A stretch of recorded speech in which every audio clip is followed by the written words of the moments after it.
Second for district manager first. Just briefly, we did have an organizational meeting for our utility rate study. It's moving along on schedule. Our SRF design loan is in process for issuing a check for reimbursement. The construction loan, we have not gotten the agreement back from DEP, though we should have it in the next day or two, and then we'll be ready to turn around and file for reimbursement of that money. Danny already talked about making the November meeting with the SRF. Yes. Kudos to him on that one. Thank you. Oh, he's not here anymore. That's a big deal. That's a big deal. Also, Mark Moore and Rita Davis from the Lee County School Board will be back at the next board meeting to discuss the new school. And I asked them to bring an engineer with them to discuss drainage issues. Put that on their plate. Pre-construction drainage issues. That's where all the water came through. I went over last Friday and went to the FASD quarterly meeting and really just trying to get some resources and work with them. We got some good ideas on FEMA reimbursement. And also we have Michael Kraft was here. I wanted to introduce him. He has been hired as our new business manager with background in accounting and finance. I'd like to say hello, join the Yay. Welcome aboard. Thank you, thank you. Yeah, my name is Michael Kraft. Just a little bit of my background. I got my bachelor's of business administration, the major in accounting from Ohio University. I'm currently studying for my CPA. I got mine from Miami, but Okay. Of Ohio or Florida? Yeah, battle of the bricks. I'm coming here to Gateway from Florida Gulf Coast University. I started there in property and construction within finance and accounting. Was responsible for all the capital assets, capitalization, transfers, disposals, annual inventory, and all the CIP and capitalization of projects. I then went over to the general ledger and oversaw and maintained many funds and assisted mostly in the preparation of the annual financial statements and the audit. So I'm excited to be here and I look forward to working with everyone. Great, Glad welcome to aboard. have you. Thanks. Thank you. And Mr. Reezy, Mike's parents live in Pelican Preserve. So there's a whole nother screening process you're going to have to go through. Just so you know. Underwater or not? Maybe have an annex in Pelican Preserve. Were they underwater or not? Joe DeServo was here. We went over a number of things, and he's going to be sending that to the chair just to review and bring it to the board, basically on salary administration, planning statements. As we move forward with those planning activities, will be here November 13th and 14th. And that is all I have until later in the agenda. Okay. Public Works. Michael Tisch for the record, Public Works Manager. Have my manager's reports. I believe Chris is going to go over the full Hurricane Irma cleanup costs, and he's got that later in the agenda. I'll let him. He had some additional costs that I didn't have, so he's captured all of mine, so I believe he'll address all those later on. The Girl Scout building, we've already gone through that. The street sign replacement throughout Gateway, we're finalizing that and working with the contractor. All the signs up and down Gateway Boulevard and Griffin, and in some of the other areas that are maintained by Gateway, we'll be replacing those signs. And then I also received a quote for the replacement of all the street signage in Stony Brook that I can pass out to you all. But just to let you know, to go through Stony Brook and to update all the street signage in there that is old and fading. The quote is at $35,000. Some of it's been redone. Was that done by the maintenance guy? Some Not of all them were redone, but a lot of the newer ones actually went down. That's why we've collected a bunch of them. We're actually reusing a bunch of the newer stuff. I mean, the cost would have been higher, but we were able to salvage a bunch of the old signage that got knocked down. When is your next Next one. committee meeting?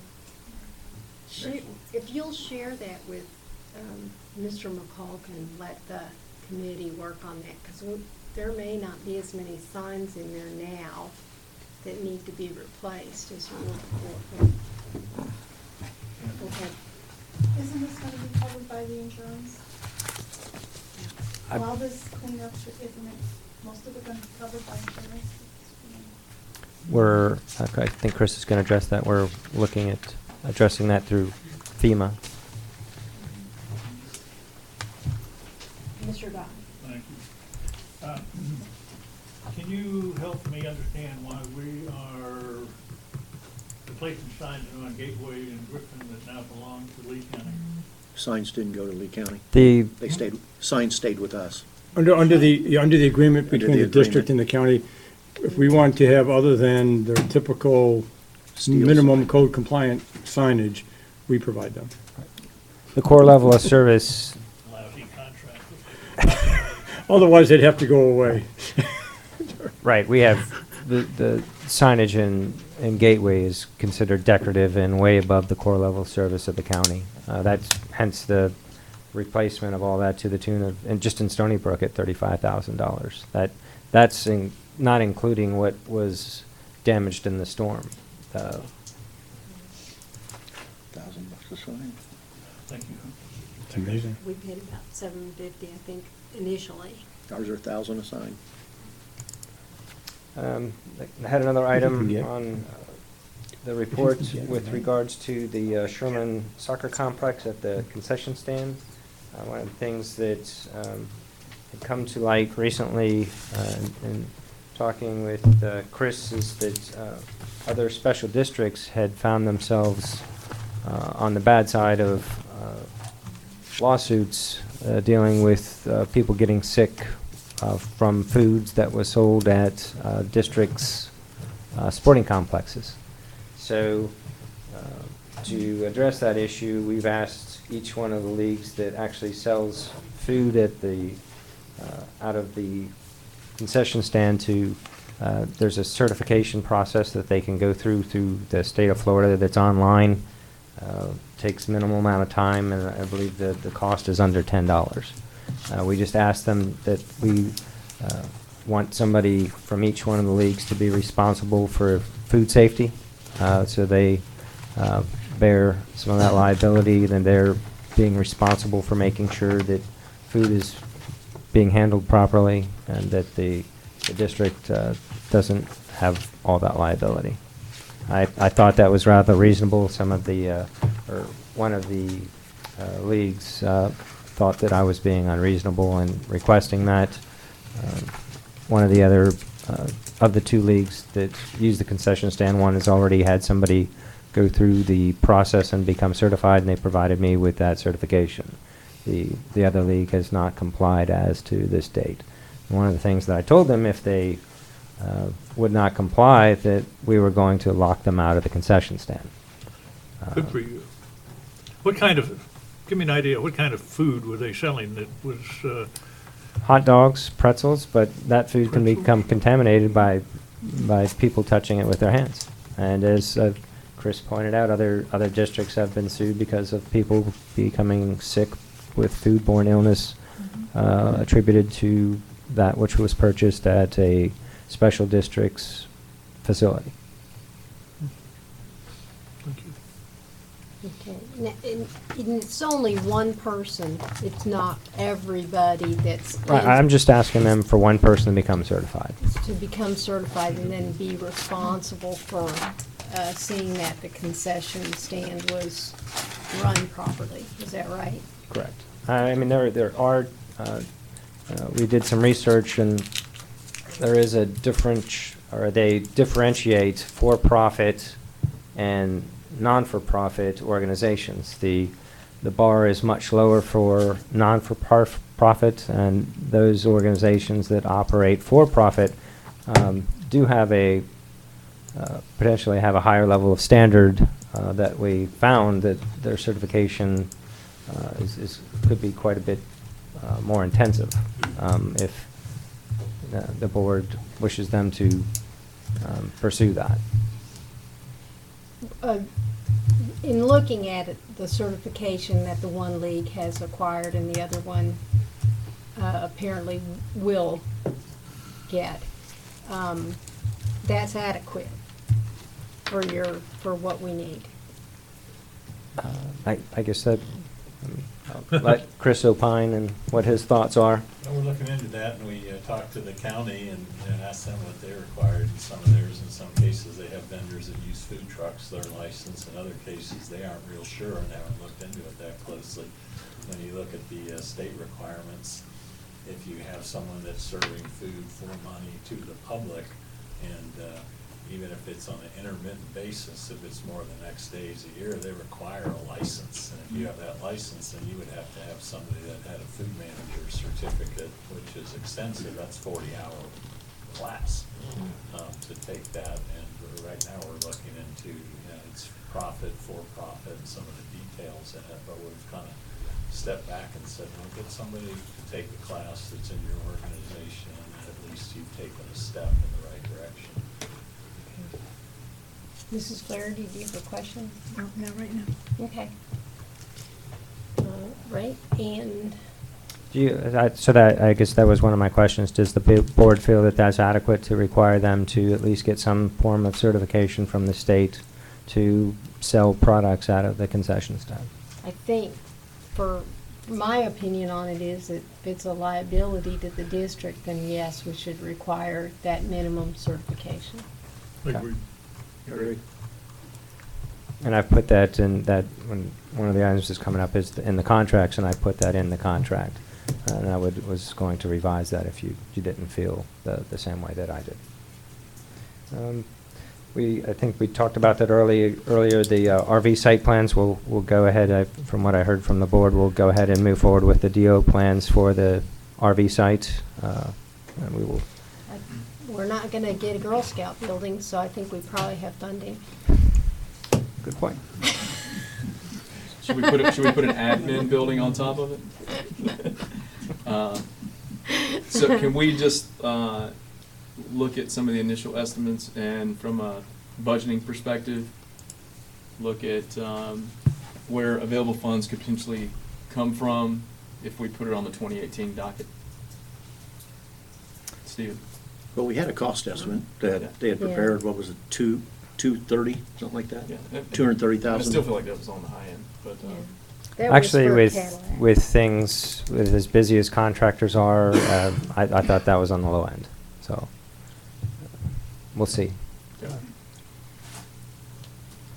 The other working on the pool complex and the soccer complex, having those buildings rehabilitated before the storm. I had gotten a proposal from one contractor that would do the work, and as things kind of ramped up after the storm, they called me back that another firm that I was also waiting to get an estimate from, they've become so busy now with post storm damage work that they declined to put forward a proposal to us. So I want to come to you with at least 3 proposals. So I will continue to seek out some other contractors that can give us a proposal, because I don't feel comfortable just having one proposal. I don't think that's appropriate. You know, and like with the bathrooms, we have the stalls, and every couple of years we have to replace those stalls because they get bent or whatever.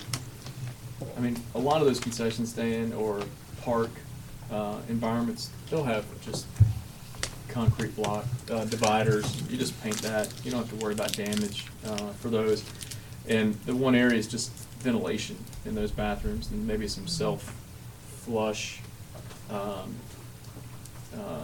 type stalls would help with smell and some other things. So I don't know if what you've considered in your quote, but I'll just throw that out there. Those are the things we were looking, that the toilets be self-flushing, and we could also look at increasing the ventilation. Easy, clean stuff. Let's see. The Griffin Drive street lighting project, I spoke with Bentley. They have been out on site with Terry on staff and looking at locations for the light poles, just double checking for conflict. So they are moving forward ever so slowly, but we are moving forward. And Mike, just as so down Griffin, it's going to go on the right-hand side? It's gonna go on the west side. Which would be as you're Hampton going Park towards side. 82 on the Okay, left-hand good. side. So we don't have to worry about No any school lighting being on issue. Okay, great. That was my question. Okay. And then the last item had on there was just the soccer complex contracts. If you had any questions about those.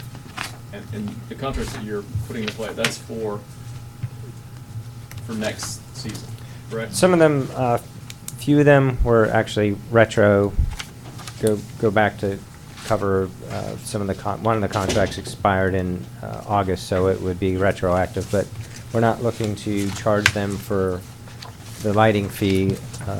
That's also part of the schedule of fees. Some of the things we're looking to do differently is to start charging them per hour for the lighting. And one of the things Mr. Tinkle had brought up earlier was coming up with the methodology of trying to recuperate the monies that we spend out there for maintenance purposes.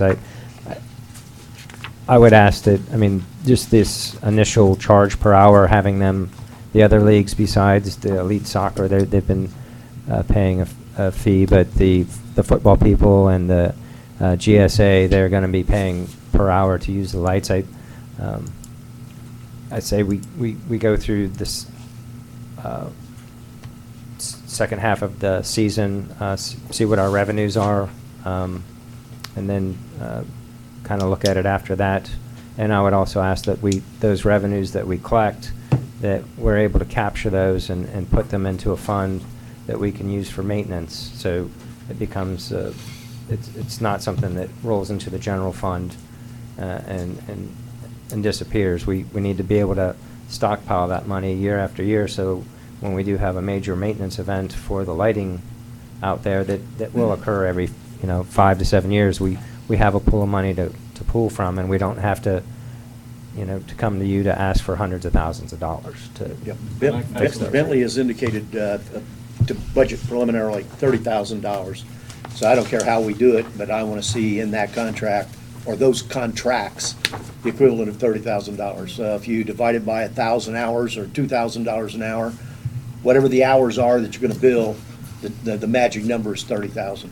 Mr. Goff? I disagree with you. We've had this conversation before. Have you talked to the sponsors of the leagues about these rates that you're proposing? I have. They asked that we wait until, it started at the beginning of the year, so they can adjust their fees accordingly for the next upcoming season. You're going to end up killing soccer if you have your way. All I want to see is fair and equitable. Well, As long as it's from your point of view. No, representing a lot of residents that feel that way. And, Representing a And lot my- of residents that want soccer in this complex too. I want soccer, I want to see it fair and equitable, and I'd like to see the cost associated with all of this. I would agree to defer to the next contract, but when I asked for it, when I first got on the board, I want to see a breakdown of what the costs are and what we're subsidizing. And I haven't seen it yet. We got that. Yeah, I thought we April got had that. done it. And two, I think we've decided, or at least the position has always been that amenities are amenities.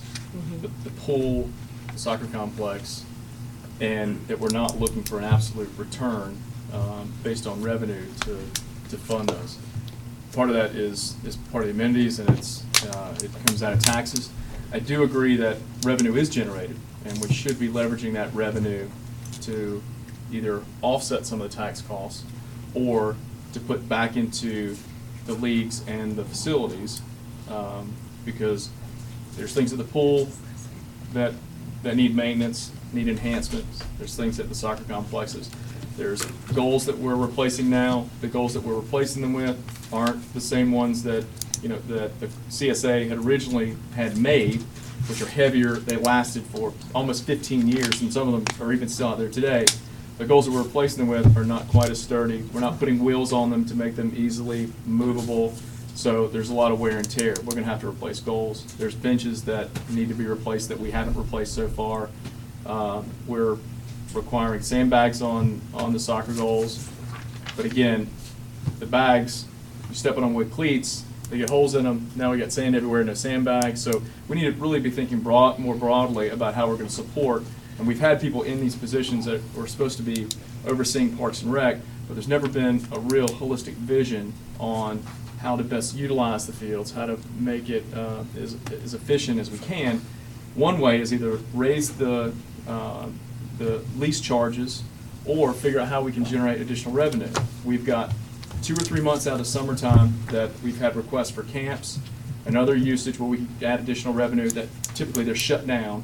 And I know we say for maintenance, but there's really only, you know, during that time period, there might be a week or two where we're actually out there doing maintenance. It just sits with the gates closed. So my point is we should be looking at how to generate additional revenue outside of just raising the fees. And I don't have any problem with raising the fees incrementally based on, you know, just year over year and cost of doing business, as long as we don't price out the leagues that do provide a service for our children and specifically mine.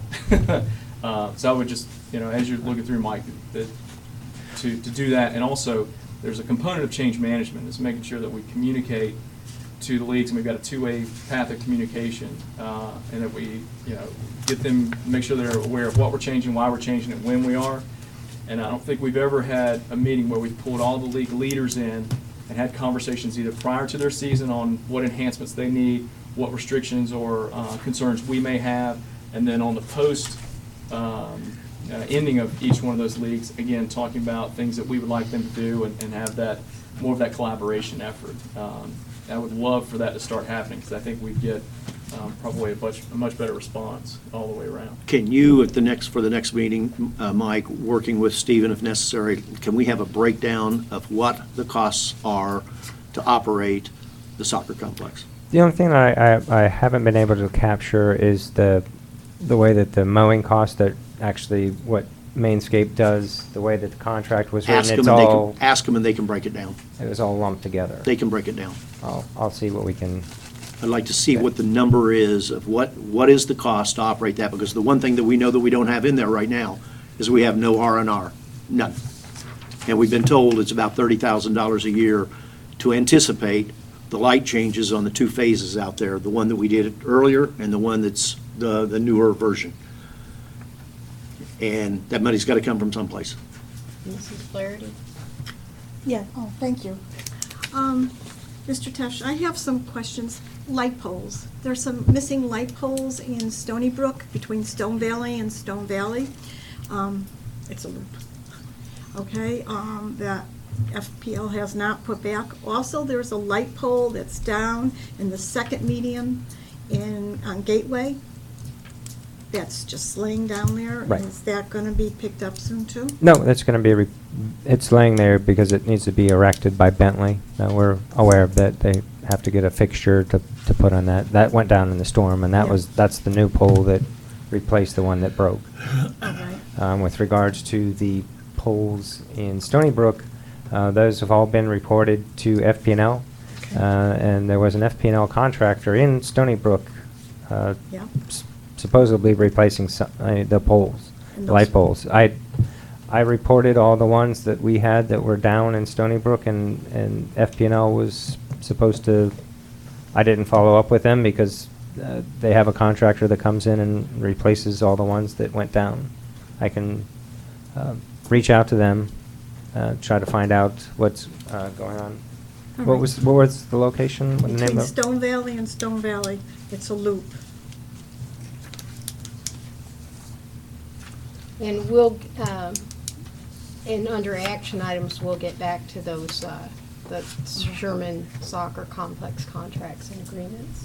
Go One ahead. more question. Go ahead. Okay.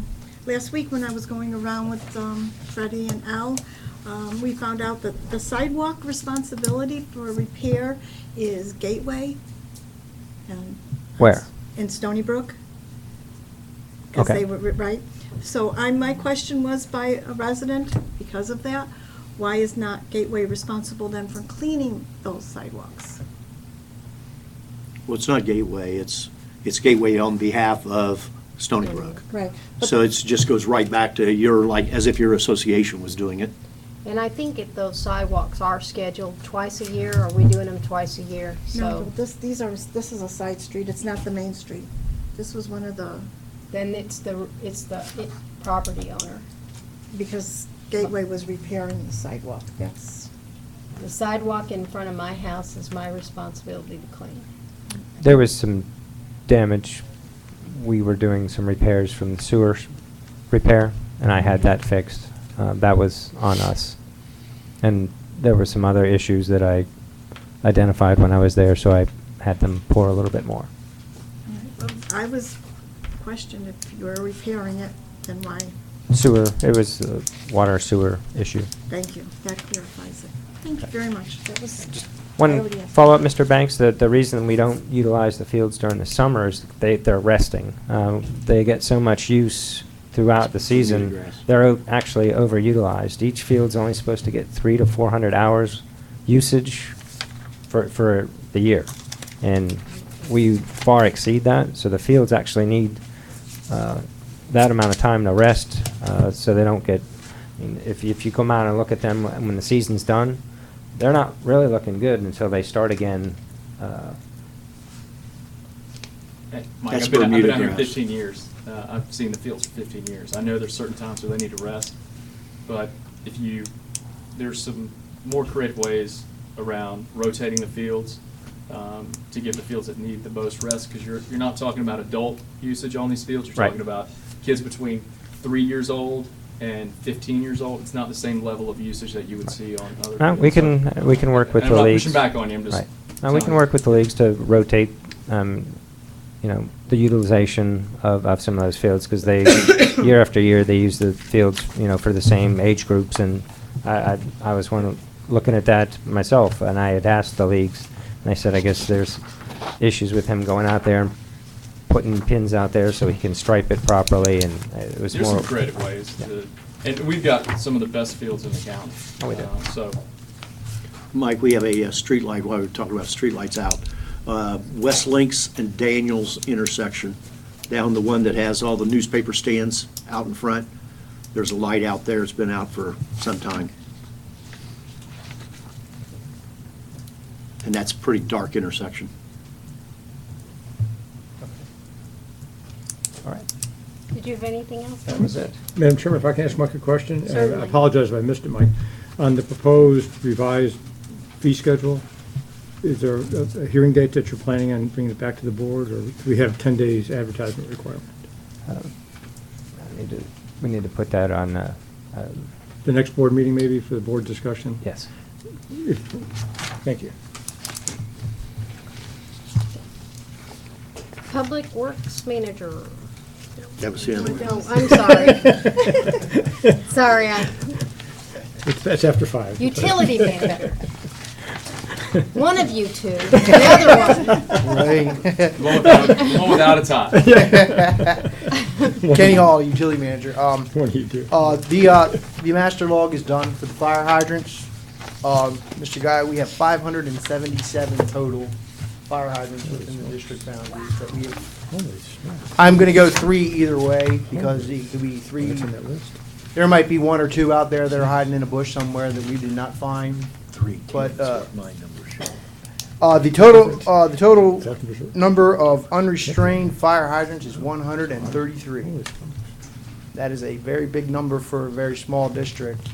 We have 133 unrestrained fire hydrants, the bulk of which are in Callaway Greens. Just to give you, what we did was we went through 1 day a week. We started June 28th, finished last week total. We concentrated on the isolation valves as the biggest thing, because if there is a problem with any of those fire hydrants, they all have 6-inch isolation valves where you can shut them off without having to shut down the water line. My biggest problem is in Callaway Greens, in the older sections, if we have one of those fire hydrants cut loose, especially in the south side of Mahogany Isles, we know those valves do not work. So we're gonna get into a situation where we could possibly get into having to shut down, you know, an entire area for one weeping fire hydrant. And it is classified as an unrestrained one, so it can get very, very, very, very dicey. So we concentrate on those isolation valves and make sure that we can isolate that fire hydrant from the main line. The biggest thing we found was painting. Out of the 577 hydrants we had, our field people classified 311 of them as needing paint, needing a coating of paint. And what we would find was that, I guess for a year they went out and painted them, and then for another year they went out and spray painted them, and then they painted over them, and then they spray painted them again, and you've got fire hydrants out there with 5, 6, 7 layers of paint on them.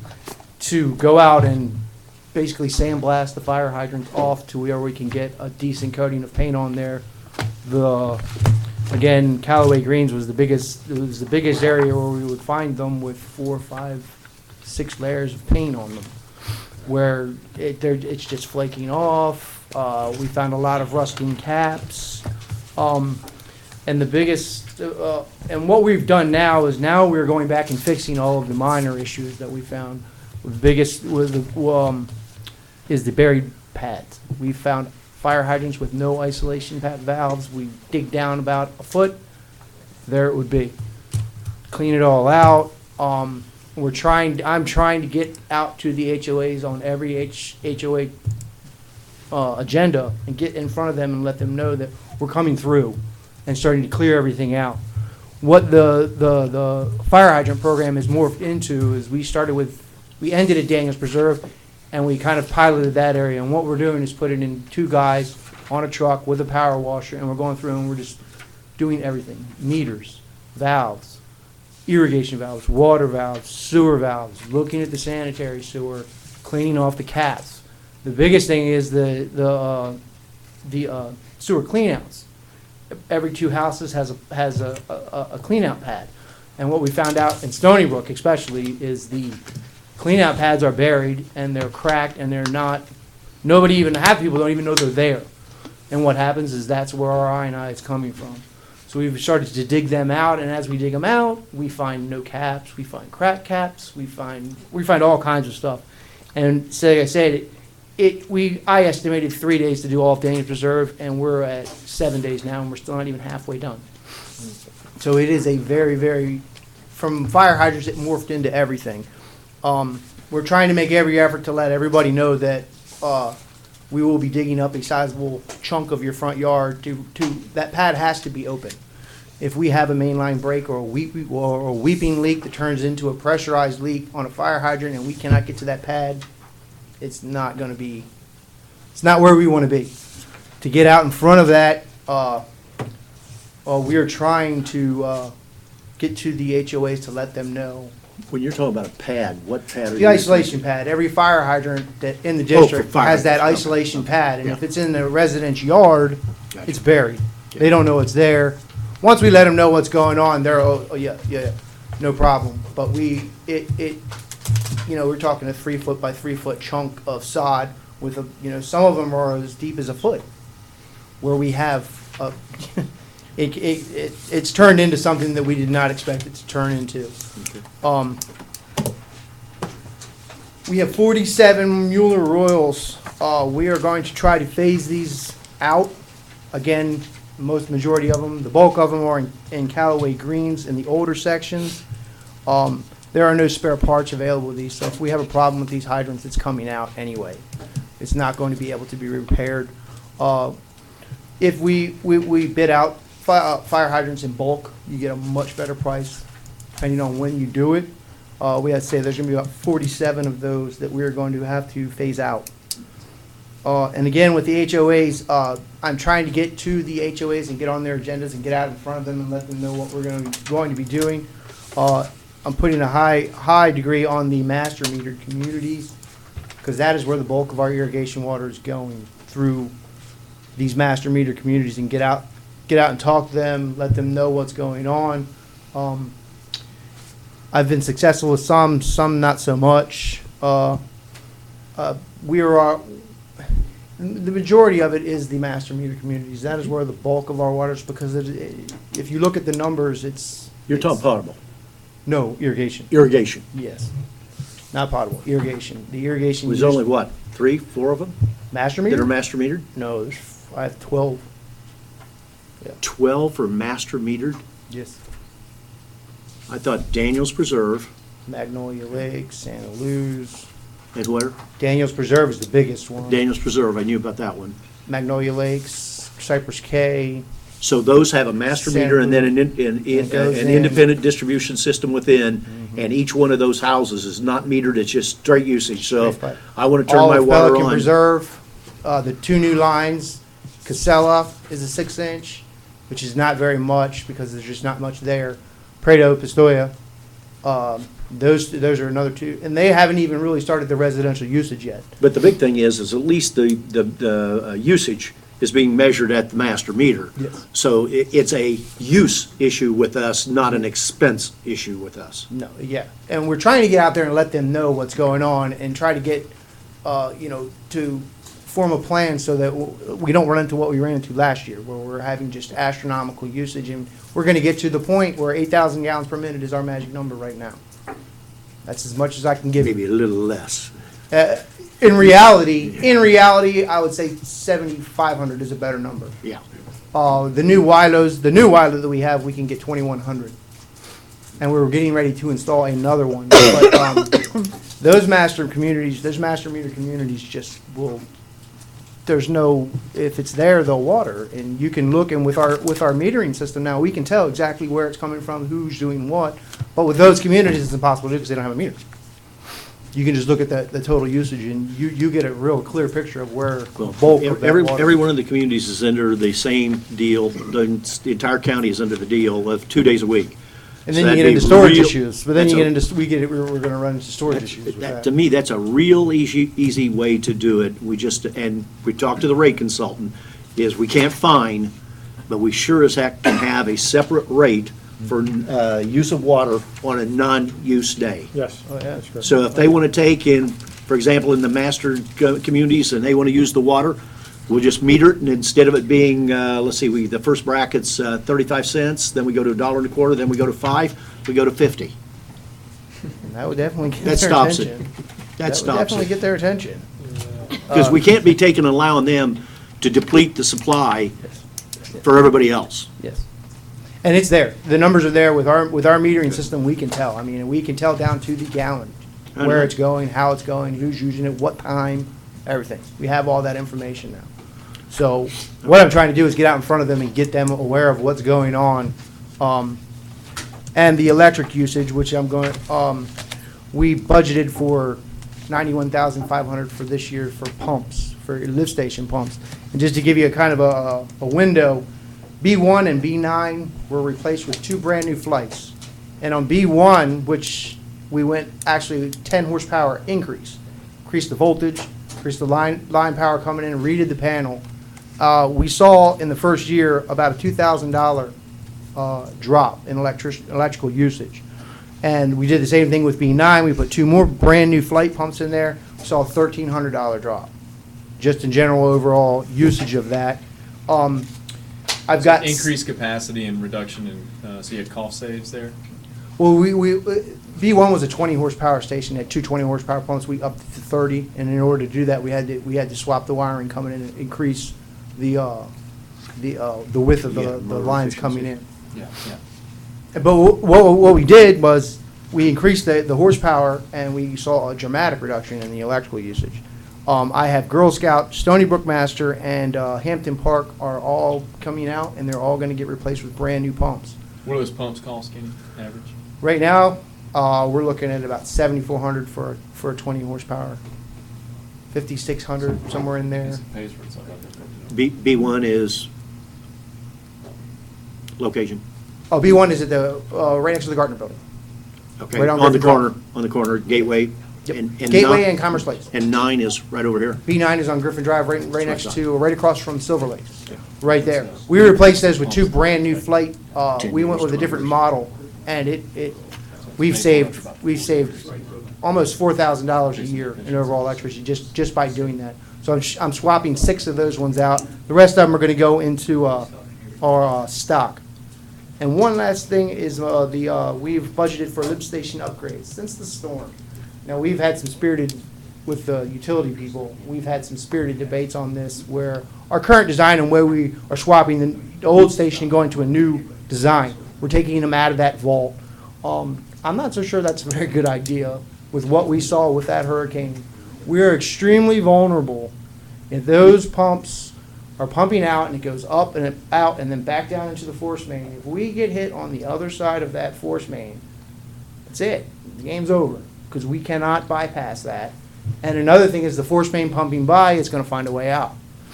If it's in that vault where it's protected, you don't have that issue. The world could fall down around us like it happened on Commonwealth. 2 trees came down on that station, and it never lost power. It never stopped running. If that vault had been above that well, and it come down on that, that's it. Now, is your problem that gets flooded? The vault? It didn't or anything. That's one of the issues. What we ran into in Stony Brook, especially, was those are vaulted stations. You have a well and you have a vault. Yeah. Yeah. What happens you is- you couldn't pump it out. Right, and what happens is the well fills up and then the vault fills up. And we go to hook the Thompson pump into it, and it's sitting in 2 foot of sewage. Now, is this where you're talking about building a? Didn't you say something about with those vaults you build a? A weir around it. Oh, yeah. Build a structure. Well, typically, you have a drain that goes out of that vault into the wet well, and then you put on some type of a flapper to where when the wet well goes up, the sewage doesn't go into the dry well, the vault. And another thing is if you have a break in any of those lines in that vault, it goes into the well. Goes in the well. It's controlled. self-contained. Yeah, you don't have to deal with that. One of the operational things, but what we saw with the storm is, and we got very lucky with that storm. If something would have come down to Girl Scout and hit that line, I mean, that's it. Well, that's why it's critical, this force main analysis and get these pressures with this new deal and what we saw in that storm. We're on the edge, really on the edge. When you have to sit there with cell phones saying, turn one on, shut another one off, that's not good. Mr. Tinker, just to say on that, on the cell phones, during the hurricane, the cell phone was spotty for us. I mean, and another thing is that when you have a audio, you're not distracted.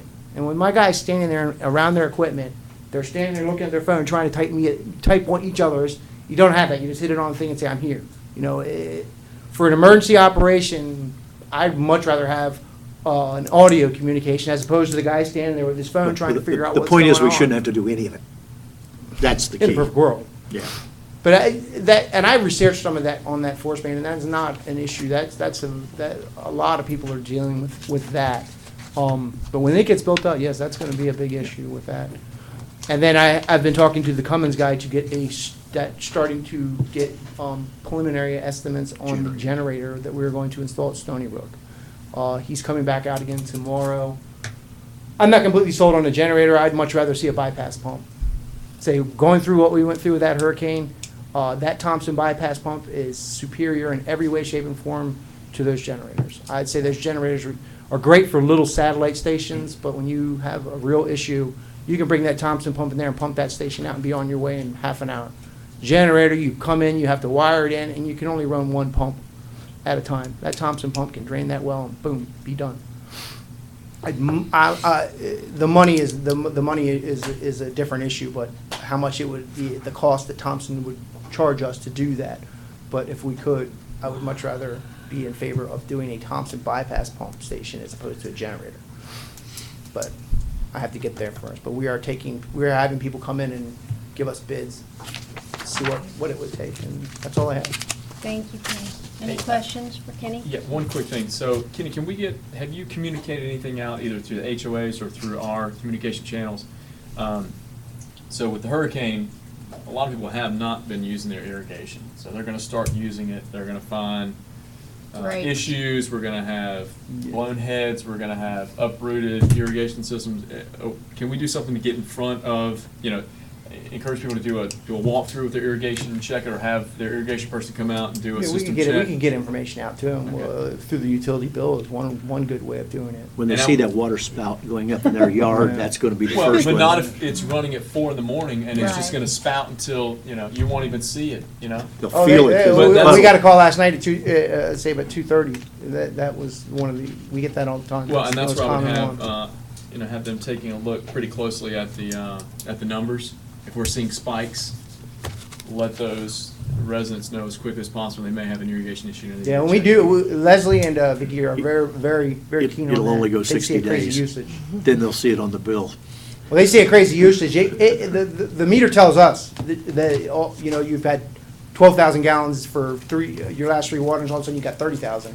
It'll tell us, Well, there's a problem. my point is, tell Leslie just, normally the threshold's here if you see, something that's out of control. Absolutely. But we need to lower that threshold and see, look at slight variances because you could have cracks in the line, you could have some slow leakage that over time. So I would just tell her to lower her spectrum of what she would consider an anomaly or something that's out of control, just to maybe get in front of some things that might have bigger issues down the road.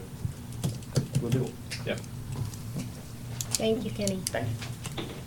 Consent agenda. Does anybody want to pull either one of these items? Okay, so let's do them one at a time then. Do I have a motion to accept the minutes of October 5th?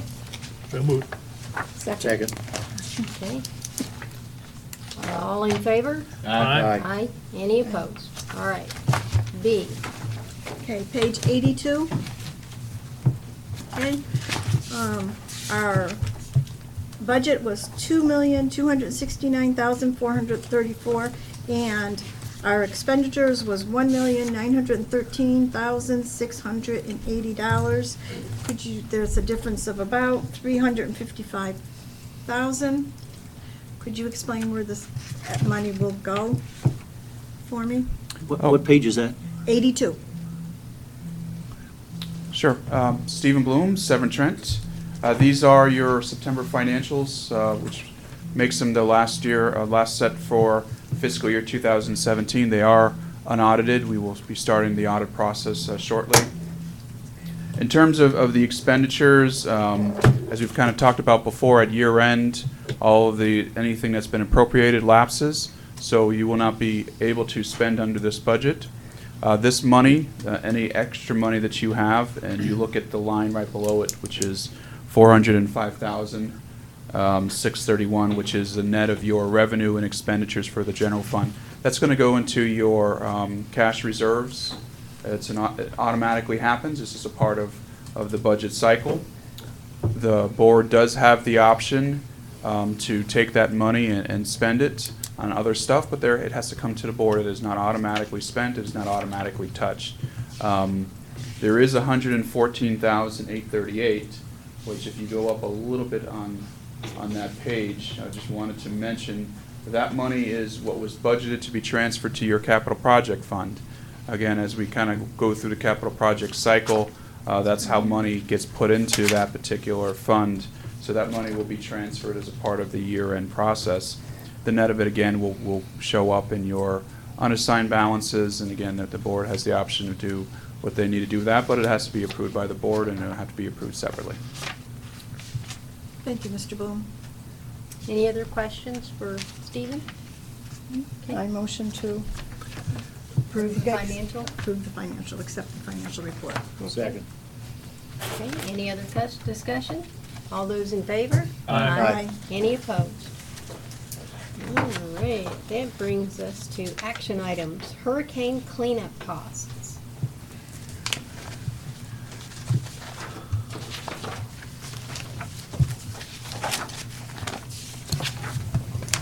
Sure, Chris Shoemaker, and I'm going to just briefly summarize. We've received a number of damage claims, and of course we have a number of receipts from contractors that we've been working with, and I also have received recently a dozen from debris cleanup in Pelican from their contractor Ameriscape, and some other purchase orders they wanted to issue. Most of this is for tree removal. and the total on it was $55,970 for that tree removal. And there's a part of that was a little more than $14,000 of it was disposal costs, which were included in those invoices. And if you remember, the board decided the week after the hurricane not to pay for disposal costs and wait for FEMA. Pelican went ahead and paid those contractors for it. At this point, and these are all CDD roads, I basically have been assigning the regular debris removal to the general fund for the CDD, but billing back the disposal costs to Pelican. And they had some minor things too. They had some proposals out for tree staking, which we don't pay for. Sidewalk removal and replace, it's our sidewalk, obviously, we'll work on that. And there's two ways we're approaching this. One is going through our insurance carrier, FMIT, and the majority of their insurance will cover 90% of signs and lights. The disposal of the debris is a different issue. We're putting in all the claims to them. And for the unfunded and the disposal and all these other claims, we're going directly to FEMA this week and making an application to them for all these costs. And they'd like to see your insurance company turn them down first before they pay them out. So we're basically going down two roads with this and trying to get the maximum return we can between our insurance company and what FEMA will pay for. But What's your projection of the final bottom line number that we're looking at? I would say off the top of my head, we still may be self-paying $100,000. Is that, Where's that coming, will that come from? We'll have to take it from reserves Is or that from one another Stephen account. just said that we had 137, it's now 37? and that includes every the commons area? For the Yeah. pool? And you know, some of that debris that went there that was removed because we're responsible for the median by our contractors, and FEMA came and picked up a lot of it was on the side of the road, and they started to pick up over there at the pool, and we were like, go ahead, and then they stopped and said, oh no, we're not picking this up. But they got a few piles out, and that's the type of thing we'll have to have a contractor come in, bring a tub grinder, grind it all up and haul it away. So, but we're chasing both those avenues, FMIT and the FEMA, and hopefully I'll have some good news for you when this is all over. But as we all know, a lot of that, when you have insurance, it doesn't pay for everything you think, and even the street signs, you know, that's 90%. And the limit on our insurance for signs is $28,000. So, and as you saw with Stony Brook, you can spend $28,000 pretty quick if you want to go in and replace it. Luckily, we didn't have that many signs go down, but the street lights and the signs are really what our insurance is strong with in buildings, but we had very little building damage.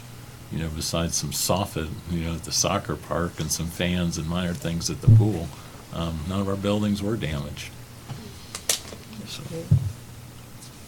but I hope to come back with you, see you in the next meeting and give you a little bit better idea, but it'll probably really start clarifying in early January when people will start writing checks. Thank you, Chris. Turnover and conveyance of Gateway Neighborhood Road.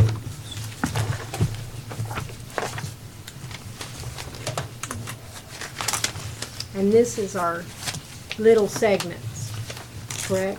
Correct. I'm sorry? This is our little segments of Mini roads. roads. Yeah, the 6 roads. This How do has you want- actually got 5 of them on here. Well, West Links and Commonwealth Drive are Oh, okay. the 2. I see. Tony has put together a report and a response, I think, back to a letter that David Caldwell wrote. But you all have, I have extra copies if you need it, the green response. I'll pass these down, Mr. Tinkle, if you could. Board members, I think I emailed them out, but. in Yeah, I case know you need did, and them. I'm trying to find mine. I think the bottom line, Margaret, that I've got on this is that I've read everything, and I appreciate that what Tony has written and advised us on, but I am of the opinion that these things are, be nice to be able to solve them and get them all done, but I don't see that they have any outstanding impact against us. Let's just get these roads turned over and be done with it. Ted, What was the last thing you said? Let's get the roads, going ahead and turn the roads over and let's be done with it. These things that they're asking for, basically, well, it would be nice in a perfect world to get all those. The issue is that I just don't see that we've got a risk with them or a liability with them. Why don't we just ignore it? Ignore the roads? Yeah. Well, you've got a problem. Pretty much I believe the requirements are that those roads have to go to somebody and the developer has to pass them off, and we're the logical deal. The only other choice would be to go to the 6 neighborhood associations that would be impacted by that, and then I don't think that this building would hold all the people that would be in here ticked off about that if we did it. We have to take them if the HOA doesn't. That's our only You choice. make these statements, but you don't back them up with anything except your opinion. Ed. Mr. Attorney, would you jump in? The whole idea of these developments like this is the developer gets in and they turn it over and get out. They're not in it forever. And these roads need to be turned over. We tried to turn them over to the county and the county said, no way, they aren't taking them. So it's down to us and/or it's down to the homeowners Or associations. just leave them the way they are. I don't believe that's an alternative. Was the sheriff gonna come in and haul us away? Tony, what's the story on that? Well, again, I went through, and hopefully all had an opportunity to read it, and my responses as to the proposed resolution of this by WCI. If we can start with West Links Drive and Commonwealth Drive. And on West Links Drive, on the first part, they're gonna take care of the first issue with regards to the quitclaim deed, if they can get that. And then as to the other items I mentioned, the West Links Property Owners Association is a dissolved corporation.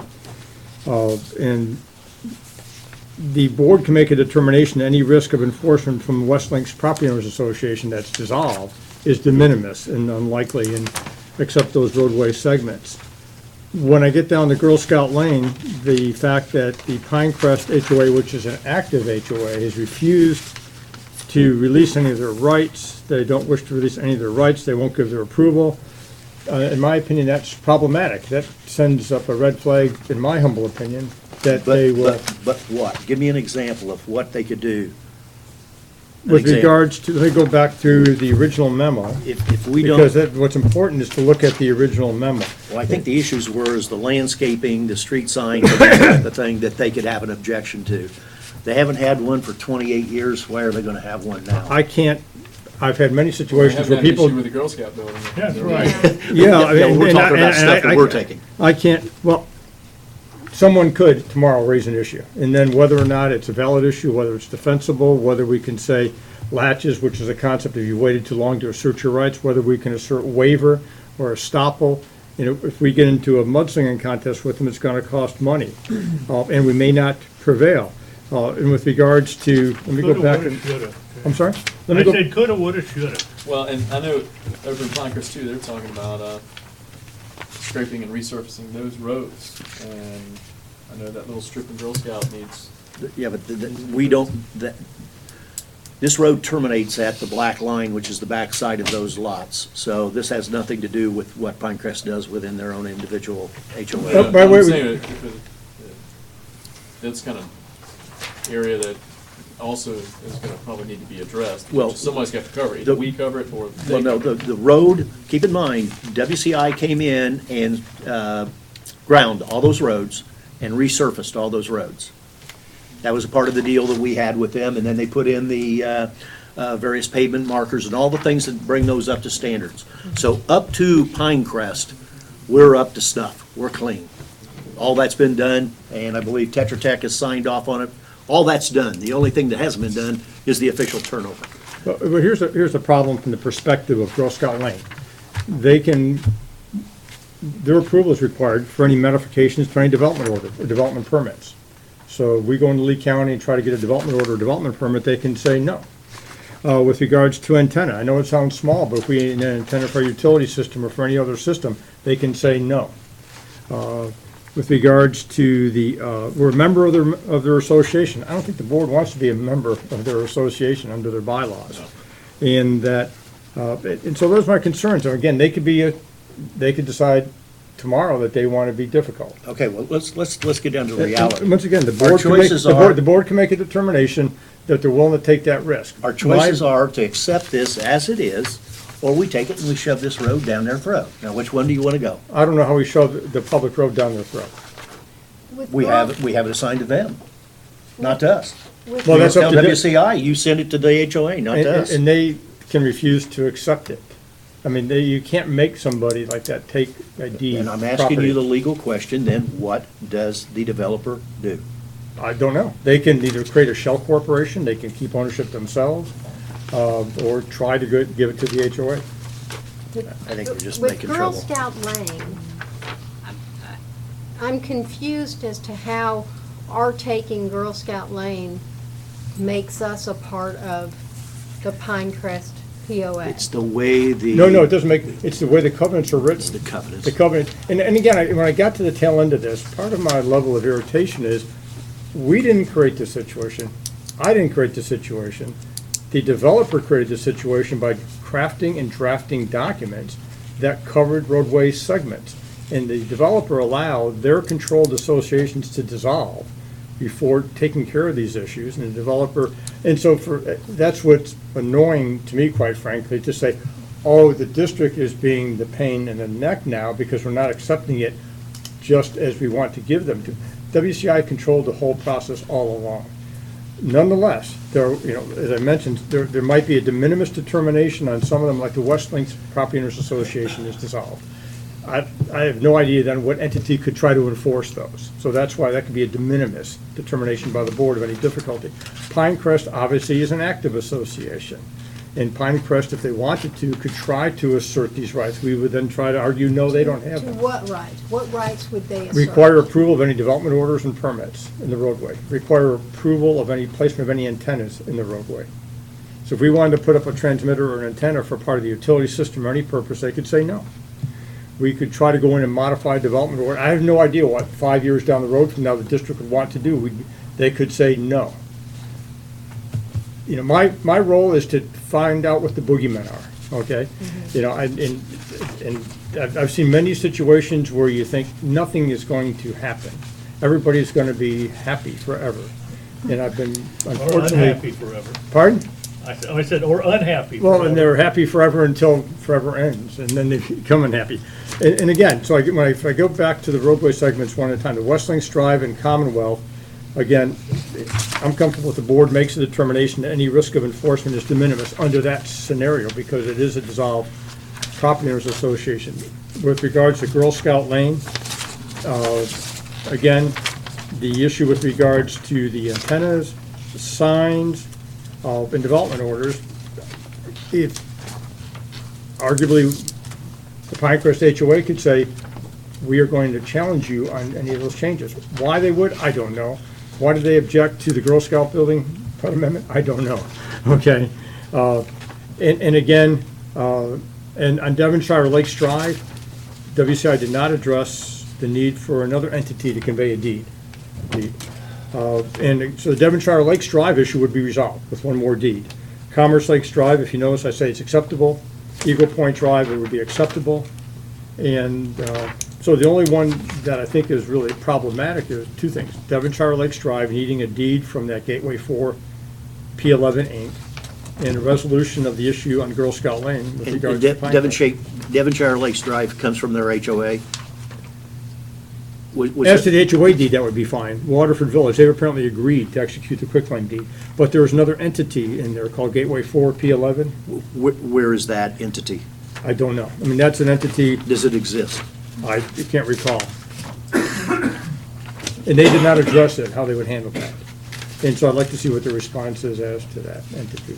So in my opinion, again, On this. the one, and again, the board can make a determination based upon their experience that, hey, as Can we to, accept as to Girl Scout some, Lane. not all? Good. Yeah, We can do them one at a time, because Let's do Yeah. it. I don't understand, I'm still not clear how, if we accept Girl Scout Lane, that we are suddenly beholding it's the way the as a documents are written. governmental entity to an HOA. We could try to make an argument that we're not subject to it, but there has been litigation that goes both ways. It's so I've seen that. minimal, it's It's not. just the way the covenants and the bylaws were written. The definition of owner, definition of member. Well, And the start, rights. okay, let's start with the ones that are clear cut and. So you got two that are not. So just take and accept West Links Drive and Commonwealth Drive. As proposed. As With the proposed. revisions, yes. Accept Commerce Lakes Drive, accept Eagle Point Drive, and then leave Devonshire and Girl Scout Lane to further discussion. Or you can accept Devonshire, subject to them getting that deed or a response back on that, from that Gateway 4 P11. Or we could do that. That would be appropriate. Which leaves Girl Scout Lane the only one that's hanging out. Yes, sir. And then just tell the residents of, or the people at Girl Scout Lane, or the people that live in Pinecrest, two can tango. They want to play hardball. So your motion is to accept West Links All of them, Drive it's, and all Commonwealth but Drive. Girl Scout, all but Girl Scout. Let me restate it, because there was a caveat with Devonshire. Yeah. There's West Links Drive and Commonwealth Drive, and Commerce Lakes Drive and Eagle Point Drive, and then Devonshire Lakes Drive with the caveat that we need a deed from. Or further P11. response from WCIS to Gateway 4 P11 that I could review. That's the motion. Okay. Do I have a second? Second. Okay, any further discussion? All those in favor? Aye. Aye. Any opposed? Aye. Okay. For the Thank you. record, Mr. Guy opposed that. And then, Girl Scout Lane, I think,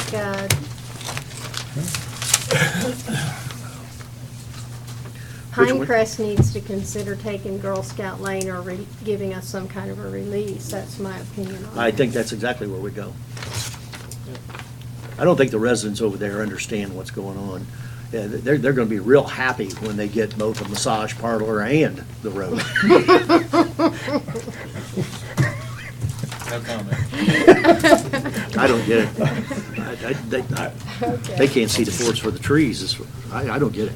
Okay, I'm gonna go to 5C, which is drainage work in Lake 17, crazy. 18, 21 southeast, 21 southwest, and 26 in Pelican Preserve.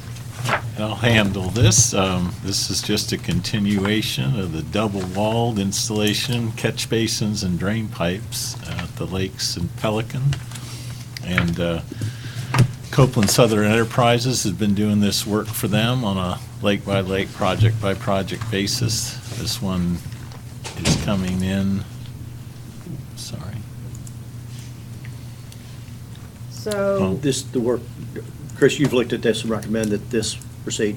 Yeah, they've been moving along with it, like I say, lake by lake, and taking care of addressing erosion on the lake banks by adding these drainage, and it will come out of their O2 fund to pay for this. Is there an action we have to take?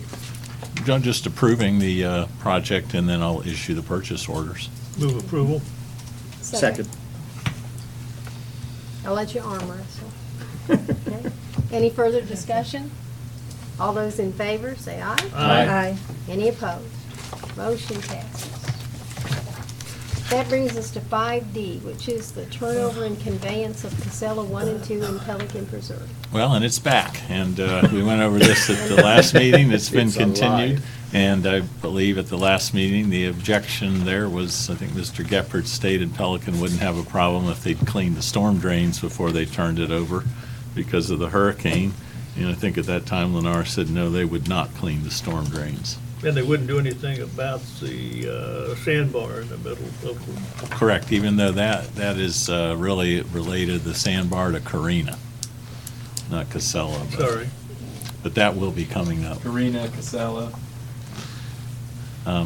And it's basically, we've accepted the utilities. Phase 1 is about done. They've got the final lift and curb cracks and sidewalk cracks around the monuments to repair. Phase 2, no construction has started. There was some concern about what would happen with construction damage, and that would really put the onus on us to be out there inspecting on a more regular basis and document anything that their contractors did. So they couldn't say, well, the homeowner had a furniture delivery and cracked that curb. Are we of the opinion that if we accept or make this motion to approve this, that it is inclusive of those items that have been out in no man's land, i.e. the landscaping, the monuments, and the signage? Tony was showing me a while ago a document that was that from the DRI? No, it's a permit criteria The manual. permit, that was in our permit criteria Yeah, manual. but the question is Okay. whether or not the engineer's estimate of construction costs included that or not. Well, that's gonna cover that. Yeah, there we go. The issue is that the permit criteria manual does indicate and cover and allow us to ask for those items. It does allow us to ask for them. Now, the question is, how do we do that?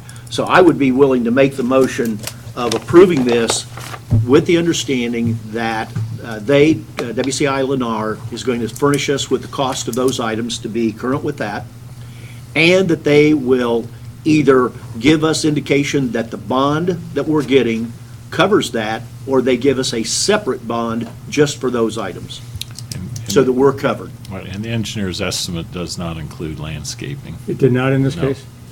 Okay, even though So- the permit criteria manual says they should.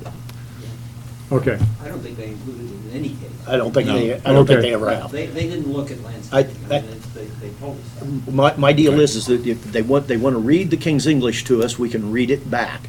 That says that they'll do it, so my motion is that we approve this acceptance on the basis that they provide the documentation as required by the permit criteria manual. yeah, just for clarification, Danny, I think we were double checking whether that language was present at the time that Casella 1 and 2 were approved by the district.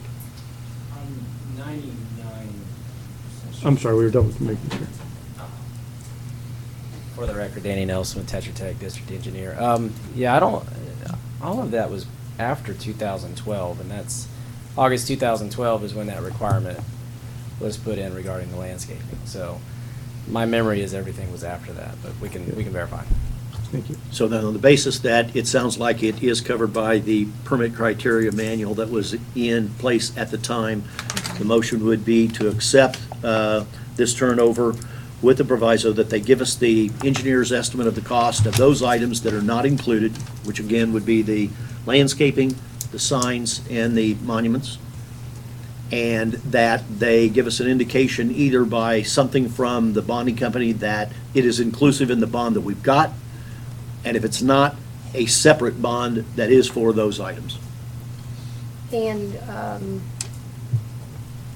I don't remember what they indicated 2 weeks ago, but they were talking about, I mean, they've got the instances, 75 instances of cracked or damaged curve of the gutter and the roadway, and then the final lift, which I believe they said was going to be the first quarter of 2018. It would be done certainly in the next 60 to 90 days, I believe is what Yeah, I they wasn't were gonna muddy the indicating. water with that, but at this point in time, reading this manual, and we've talked about this earlier, is that we're not clean on either side, the way this thing has been done and handled. If we've got the bond, then they're going to go out and they're going to make sure that this stuff is done. If not, we go after the bond. I don't like going after bonds. I hate it. It's not been a good taste. But the issue is that's the system that we have got, and I think we have to pursue that. Give us a second on this motion. And I was just going to ask for that. Do I have to hear a second? I'm going to second it for discussion, because I did ask for this to be brought back. And since you were not here for the last meeting, I'd like to hear your opinion on this. For me, I know Ed's position on moving forward. Those that did not second, or what's any other board members' objections to approving?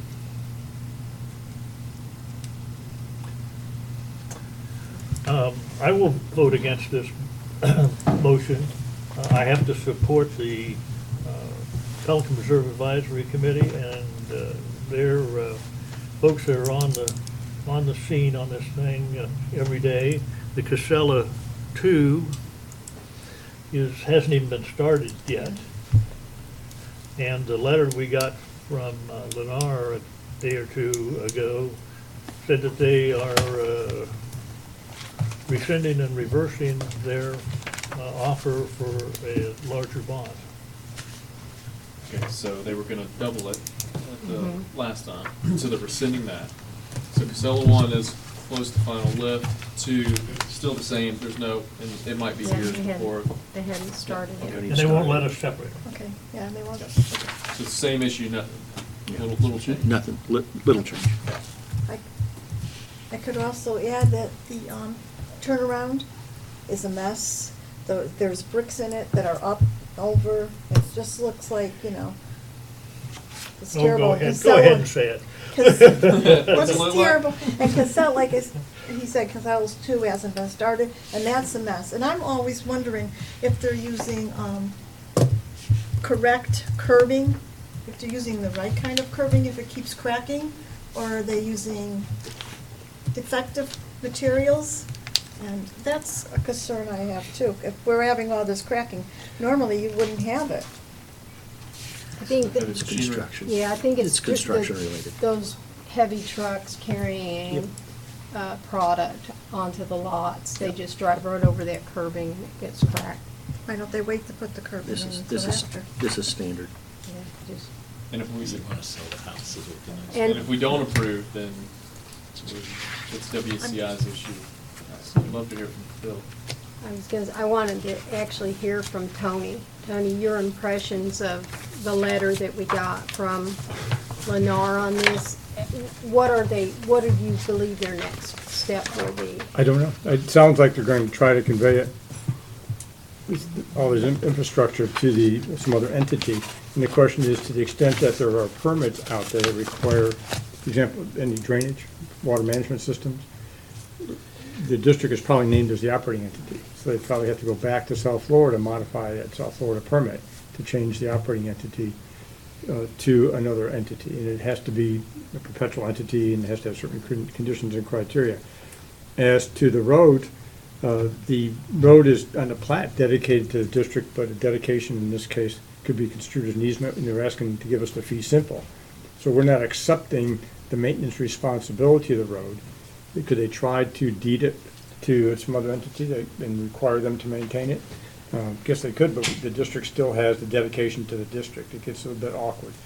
I don't know exactly what they're planning on doing. I mean, and I think what the action was taken, that's proposed today, is one where, is more supportable from the perspective of we have the language in the permit criteria manual as to, it talks about landscaping and other infrastructure. But I can't predict what they're going to do. I mean, I just can't tell you. And we might point out that we received, we asked for at the last meeting, the landscaping plan. I think Chris got it. For all practical purposes, it was a joke. They don't have a plan. There's nothing written. Their argument is everything was basically floor tam, sod, and that was all they did. You're arguing against your motion. No, I'm just saying that's what they gave us. Okay. Okay. Yeah, I mean, when I'm trying to force to identify an acceptable alternative maintenance entity. It sounds like either creating a shell entity or a master association in that instance. And they mentioned the logical choice appears to be the Pelican Reserve Community Association. And they also reserve the right to sue us, is what they're saying in the next sentence. Or challenge it or do something else. Well, Phil Measy, PPAC, and I'm interested in Tony's comments, because I am concerned about what you're saying is their ability to turn it over to the community association is... There's a difference between ability and Yeah. taking action. I mean, you can do something that may not be valid, Mhm. or it may be valid. And I'm not opining on that, because I don't know Yeah. exactly what they're planning on doing. Because they control the community association, and so they could very readily turn it over to the community association, and the community association would then be, I guess, stuck with the maintenance. Up the creek without a Which That's I correct. think is not a Go good down that road. situation. And you won't have the bond, and you won't be able to pursue the bond, because that's with the district. That's correct. And so that, I must admit, that concerns me, if that's the action that they are planning to take, or that they do take. What concerns me is our discussion today where the South Florida made it perfectly clear they're not going to get in the middle of this fight, and the developer comes in, says he wants to transfer it. If all the paperwork is there, they will endorse it. Well, the question They're though not is gonna get involved. but if the permit indicates that the operating entity is the district, they would have to try to modify the permit. That's to what I said. change it. They said they would not fight and- that. Well, in the district, this district, though, could be in a position to challenge that permit modification. And then you get into administrative hearing process and. All we do is pay a lot of legal fees. Yeah. I don't want to go down that road. Are you changing your mind? Well, I'm torn, very frankly. It's check, but not checkmate. Yeah. Well, you know, as I said in my statement in the beginning, if we feel that we are reasonably protected, That's what I want. that we won't get stuck with picking up a tab that should be paid by the developer, if it can be paid by the bond and we can cover all of those costs, then I guess I'm not uncomfortable with us accepting it. But we've got to make sure that that kind of proviso is in the acceptance, that we don't, that's really the concern. The concern isn't accepting, the concern is getting stuck with costs that the developer should be picking up. Yeah. And if there's some way to avoid that and accept it and still avoid that, then I think I'd be comfortable with I mean, I thought that's where acceptance. we had kind of landed before with getting them to agree to double the bond. That covers. Well, the reason for the double bond was because of the unknown, but right now, theoretically, the 10% on the bond is covering the expenses, and I forget what the number was they threw out last week. It had a deduction in it because of the, what was it, one of the items, was it the final lift? Yep.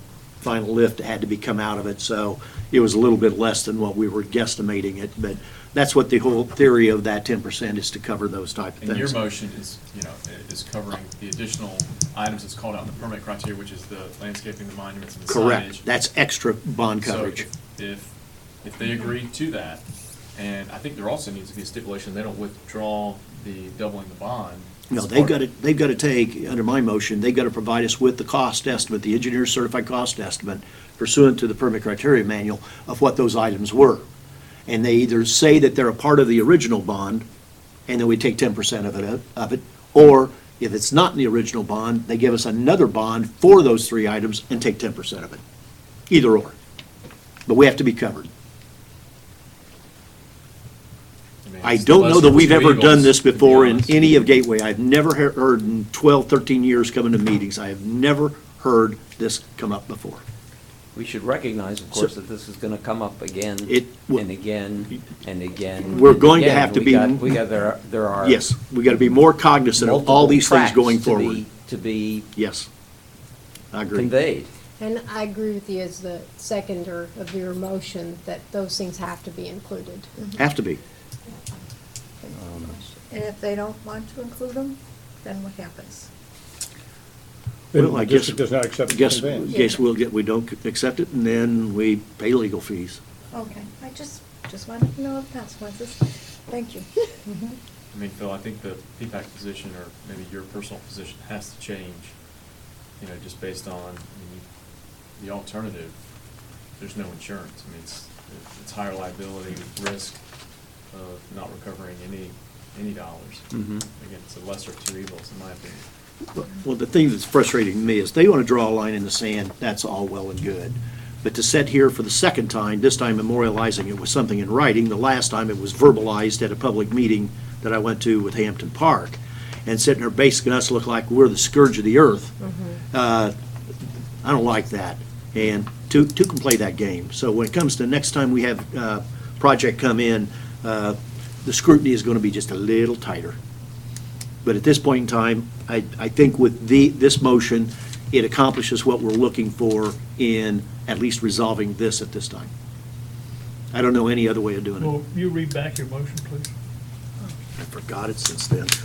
Make the motion that we accept Casella 1 and 2 on the basis that they provide, and on the condition that they provide a engineer's cost estimate pursuant to the permit criteria manual for those items being the landscaping, the signage, and the monuments, with a separate cost estimate and a separate bond if it's not included in the original bond. Is that the motion you seconded? That is the motion I seconded. Phil, are you okay with it? I think I'm comfortable with that, Bill. Yep. Call the Any question. further discussion? Okay, all those in favor? I have a comment. Don't we also need a landscape plan? They don't have, we asked for that. Can that be part of? Going forward, I don't know how you create a landscape plan if we ask for one and they don't have one. It's water over the dam. It sure is going to be an issue going forward now. Well, I mean, under this plan, we are going to have to agree with them as to what kind of landscape work they're going to have to do. Well, I'm assuming that what they're going to give us is an engineer certification of the cost of the landscaping. And what we'll do is we'll look at that. If he comes back and says it's sod and floor tam sod only, then we're going to go out there and, what's this other stuff? It's in our right of way. It's not chopped liver, it's flowers and bushes and stuff. Where's that at? Yeah, so I think we got some room. You get involved, Phil. If I can, we'll look at the dates, but landscaping plans are a requirement of the permit criteria manual. We just need to see what date, because I don't know. What I mentioned earlier is the landscaping is a requirement of the bond as of August 2012. At some point, I think it might have been December of 2012, there have been 4 revisions since 2012. And landscape plans, as well as the checklist and pricing and everything, is part of the current permit criteria manual. And it was in 2012, 2013. The last update was 2013, so we just need to look at the dates of when those plans are submitted. But So it we've may have been never a requirement. reviewed, we don't have a contract with you to review landscaping plans. No. So I don't know that anybody's ever been on board here asking for something that nobody reviews. Yeah, I think what Danny is saying, though, is that it's contingent upon, at the time Casella was approved, that language was in the permit criteria. I think we look for what you're asking for and make sure that we have it covered. But if they come in with a landscape for 6,000 square yards of sod and nothing else, what about this other stuff? Yeah. Call the question. Okay, all those in favor? Aye. Aye. Any opposed? Question along this line, I don't know how I got this letter, but it's a letter from, looks like Grady Minor to Melissa Roberts, the South Florida Water Management District. Maybe Chris can, the title, Sun City, Fort Myers Pelican Reserve Permit Number 3600678, Application 010-720-17. What on earth is this? This, I looked at this and I had to do a double take. Dear Melissa Roberts, we are in receipt of a letter from your office dated June 18th, 2013. This is dated September 6th, 2017. Why don't you What? share that with I don't know where I got Chris this. and- Was this in our packet in the board book? I think it must, I must have downloaded it. No, that, I believe, came from Tony. Did I send that along? I may have. I don't know how I got it, but I sit there and started I may have- looking at it, and they're sitting there talking I about. may have sent it from the e-notification system of Right. South Florida Water Management District. And when I get those, I send them along saying, is this an issue? Can you educate me? Well, Or my question is 4 years? And this is on things that are within Pelican Reserve. Phil, I don't even know, I was gonna check with Bob and blew it today, that you guys even saw this thing as to, they're talking about permit modifications, minor modifications. The only people it looks like that got it was Caldwell, Brewer, and Rush, all Lennar people. I'm trying to read it, but it looks like it's justifications for not building control structures within Pelican Reserve. And I think they relocated 1 or 2, and I was just looking into that today to pull the original permits to see which I think what we subdivisions might it want to do is to covered. put this on this discussion or this issue on the agenda for the next deal, but Well- I don't understand how they can stand up at a meeting and rip us apart on non-responsiveness, and their engineer addresses a letter 4 years and 4 months after the comment letter? and it does not tell us.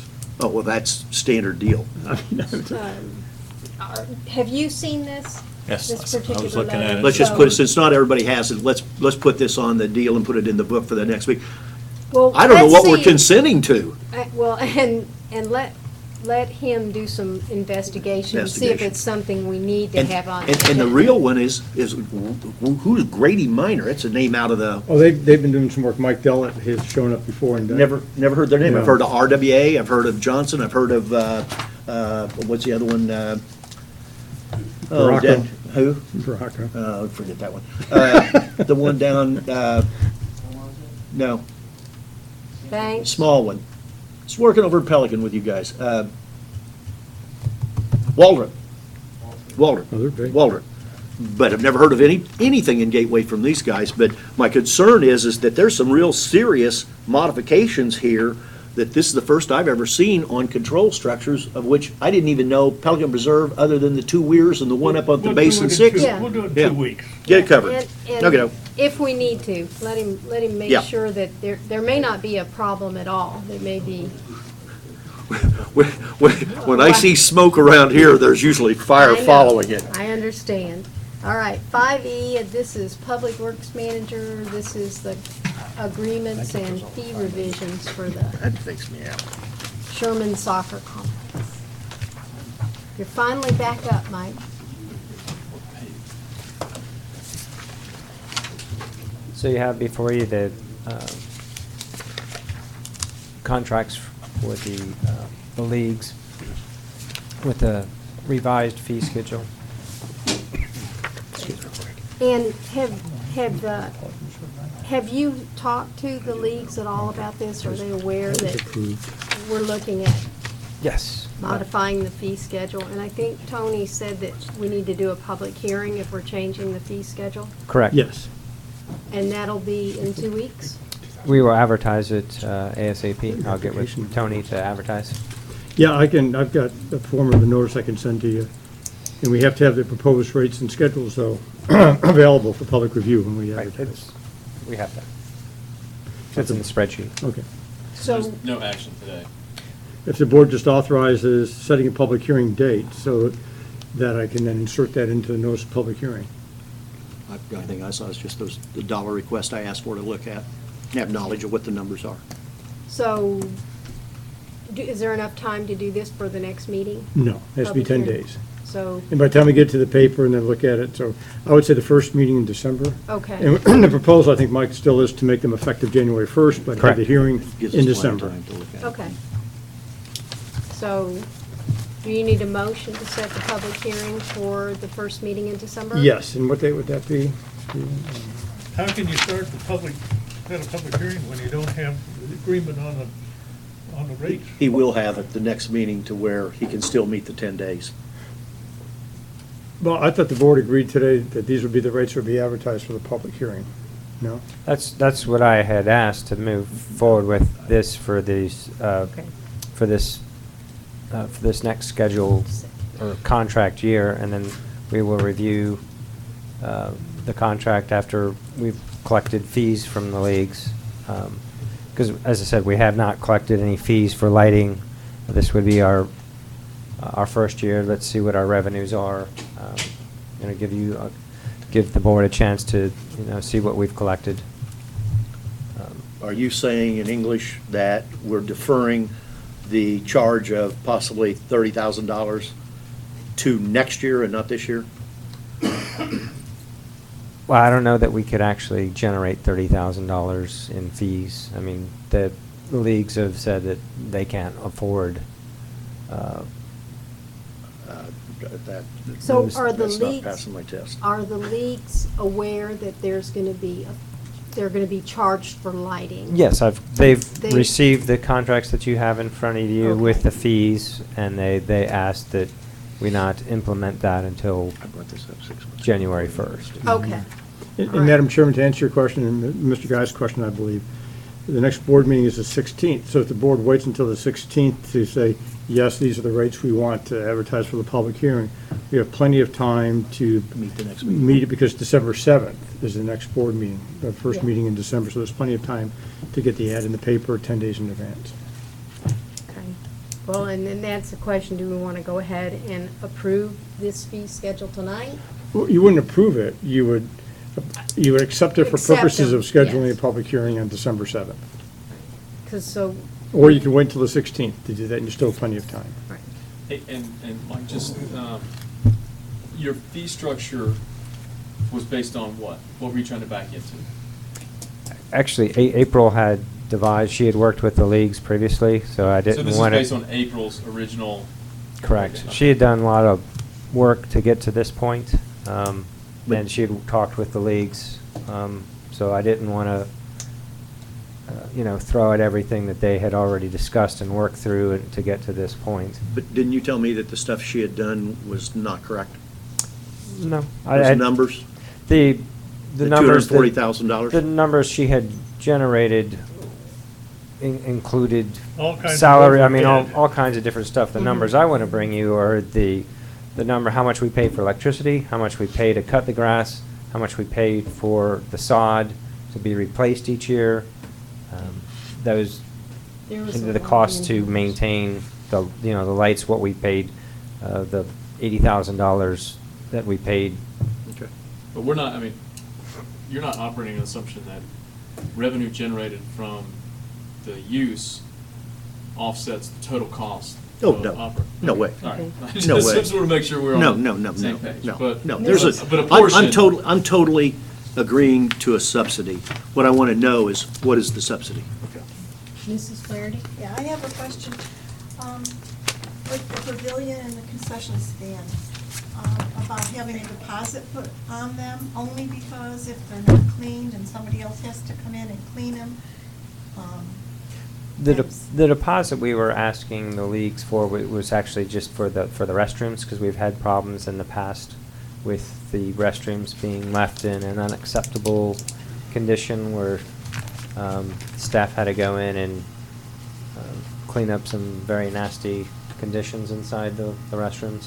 Our thought is if the restrooms are left in a condition that is so disgusting and that we don't want to pose, some sort of health risk to staff, we would hire a professional cleaning company to come in and clean it. And the cost that we had gotten in form of a deposit from the leagues would be used to pay for that professional cleaning. Hey, Mike, do they So have- we wouldn't put a deposit for the concession or pavilions? Not because for they don't the, clean 'em? not for the pavilions, just Well, for the rest, cleaning, I think restrooms it's have been the problem. Okay. Is there a I think that's drain in the what that is. restroom? I can't remember. There is, Is there, Hose? hose? I believe there is. Okay. Yeah. Okay, so the question is, do we want to go ahead and accept these usage charges and then set the public hearing for Accept them for the purposes of So- setting the public hearing, I'm sorry. December 7th? That'd be fine. I'll make that motion. Okay. Okay, do I have a second? I'll second. Okay, we have a motion and a second to accept the usage charges and to set a public hearing, to set the public hearing for December 7th. All in favor? Aye. Aye. Any opposed? Aye. Hey, Mike, and all existing contracts for the leagues are current, and you don't have any outstanding or any revisions or anything for contracts for the existing seasons. Is that correct? One of the contracts, I believe with GSA was up back in August, so what I've written for that, the contract for them would be retroactive. But the other contracts are still in force. You mean the fee structure, the new fee structure would be retroactive? No, that wouldn't take, that, I Just wrote that contract. in the Well, I know contract, there that was those a- wouldn't take There place. was a piece around the insurance. Did you get that resolved? Right, 1,300,000. Did you and Mark come to terms on? Right, I got back to him that I had not revised that. Okay, I all right. did, So I you're did good, you revise it, guys yes. are, okay, just want to make sure. Okay. P-PAC report. You're still here, bless you. You got the written report, and there isn't a heck of a lot in it, so unless you have any questions, you got the report. Only thing I have is I want to make sure you get a copy I of was this. going to ask you right after the meeting for a copy of Yeah. that. Yes, You can definitely send want a copy of that. Is that the one you were waving around earlier? Yeah, Yeah. yeah. I want to make sure you guys are We need a aware of copy it. Can, yeah, and, Chris, will you make sure that each of the board members gets a copy of this memo that he's talking about so that we, It's gonna be in the agenda for 2 weeks. Yeah. if it needs to be? Oh, correct. I stand corrected. It may not need to be, Yeah, it may not be anything. I'd certainly like to hear from Pelican Preserve and Bob's group, because this caught me by surprise. Yeah. See if I sent the Gephardt or not. Supervisor comments. I will start down here with Mrs. Fairman. I asked all my questions already, thank you. Mr. Guy? It's difficult, but we have made some headway. We try our best. We don't go at it directly, but somehow or other fortuitously, we seem to get there. We do, we do. Appreciate the headway that we're making. Thank you, Madam Chairman, for a well-run meeting. Thank you, and I'm just gonna hold this up one more time, that we had the wettest wet year ever on record since 1932. Just so it's on the record enough times that people hear it. We should Since post last that year. on the website. We should. I'm good, I don't have I've got one item, I'm gonna pass this off to everybody. And in fact, somebody already, Kenny already showed that there's a fallacy in this. What I've tried to do is enumerate the cost and the assets value of our utility system, which is the water, the wastewater, and the irrigation facilities, and I divided them into the three categories, and then into subcategories underneath that. Trying to show you the quantity of pipe, the estimated service life of the pipe, total dollar value. This came from the original reports that the engineers did and that type of thing. And then simply take, for example, the system piping of the potable water, $11 million total value, 75-year life, that's $148,000 a year. So theoretically, if this thing went 75 years, that's the dollar value we'd be happy to come out with on an annual basis to be able to pay for that in the 75th year. Did the same thing for all of the assets, and you can see some of them have 75, some of them have 50-year, and Kenny really blew me with this, because I thought my numbers were pretty daggone good. I took the 2011 Tetra Tech report, and then took the stuff Steven sent me, some of the stuff Tony has sent me, added in all the subdivisions that were built after that, so I shouldn't have been that kind of number off. Kenny said 550, my numbers show 310.